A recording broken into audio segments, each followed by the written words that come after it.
you doing? We're just discussing the role of what happened before the United States got involved with World War II. Awesome, that sounds super fun. This is the video tutorial for the World War II Short Answer Questions U.S. History, number 3.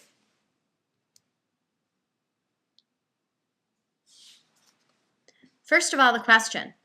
What did the United States do while remaining officially neutral to guide the course of World War II? Now, this question, unlike the first two, you only have one part. However, you're going to need to have a lot of examples and many key terms. And the best way to do it is to make sure that your key terms are in chronological order. Here we go. Congress was isolationist, that's a key term, and concerned with the New Deal and Great Depression. Therefore, they did not want to get involved in World War II. But Congress passed the Neutrality Acts, which did allow the United States to sell arms to nations at war if they cash and carried. Remember that cash and carry policy. And you should probably define that a little bit. Had to pay in cash and use their own means to ship the items.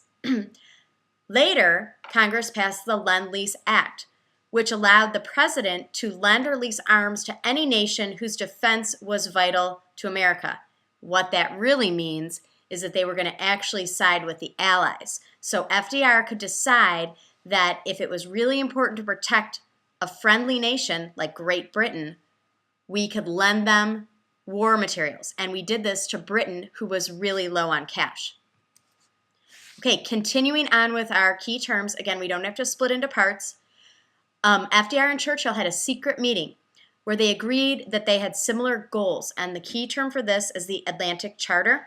And this is where they secretly agreed that they needed to protect the world against fascism. Finally, FDR tried to get the public on his side by calling for the United States to do things like become an arsenal of democracy. What that means is arming the Allies, supporting the Allies. And you can tell he's siding with the Allies because he's using the term democracy. In other words, other nations that are democracies, unlike Italy and Germany that were fascist.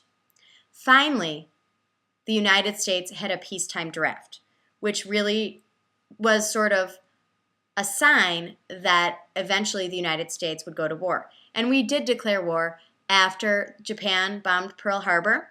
Okay, we declared war on Japan. And then after that declaration, Germany and Italy declared war on the United States.